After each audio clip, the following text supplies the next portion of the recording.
اعوذ باللہ من الشیطان الرجیم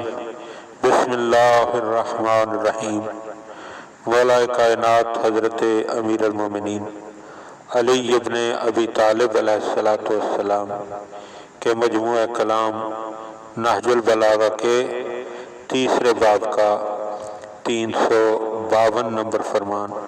ہدیہ مومنین کرنے کا شرف حاصل کیا جا رہا ہے۔ وقال علیہ السلام، آپ علیہ السلام نے ارشاد فرمایا لبعض اصحابہ، اپنے ایک ساتھی سے، اپنے ایک صحابی سے، لا تجعلن اکثر شغلک باہلک وولدک۔ مولا فرماتے ہیں کہ زن و فرزند کی زیادہ فکر میں نہ رہو۔ فَإِن يَكُنْ أَهْلُكَ وَوَلَدُكَ أَوْلِيَاءَ اللَّهِ، وہ اس لیے کہ اگر تیرے زن و فرزند دوستان خدا ہیں، اولیاء اللہ ہیں، فَإِنَّ اللَّهَ لَا يُضِيعُ أَوْلِيَاءَهُ، تو اللہ کبھی بھی اپنے دوستوں کو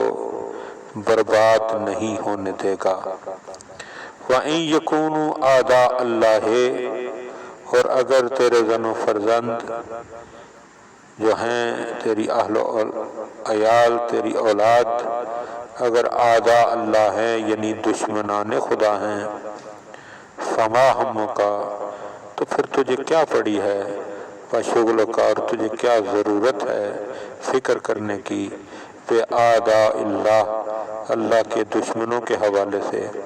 کہ میرے بعد ان کا کیا بنے گا، ان کا گزارا کیسے ہوگا۔ تو مولا مومن کو مطمئن فرما رہے ہیں کہ تجھے چاہیے کہ اپنے بعد اپنے اہل و عیال کے حوالے سے پریشان نہ ہو، کیونکہ اگر وہ دوستداران خدا ہیں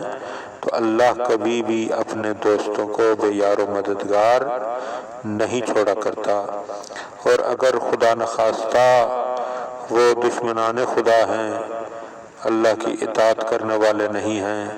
اللہ کی نافرمانی کرنے والے ہیں، تو پھر تجھے کیا مصیبت پڑی ہے کہ اللہ کے دشمنوں کے لیے تو پریشان ہوتا رہے۔ اور انسان کو چاہیے کہ اپنے اہل و عیال کی تربیت اس حوالے سے کرے کہ وہ دوستداران خدا ہوں، نہ کہ دشمنان خدا، اللہ کے فرما بردار ہوں، اللہ کی اطاعت کرنے والے ہوں، نہ کہ اللہ کے نافرمان۔ خداوند عالم ہم ان باتوں کو سمجھنے اور ان پر عمل کرنے کی توفیق عطا فرمائے۔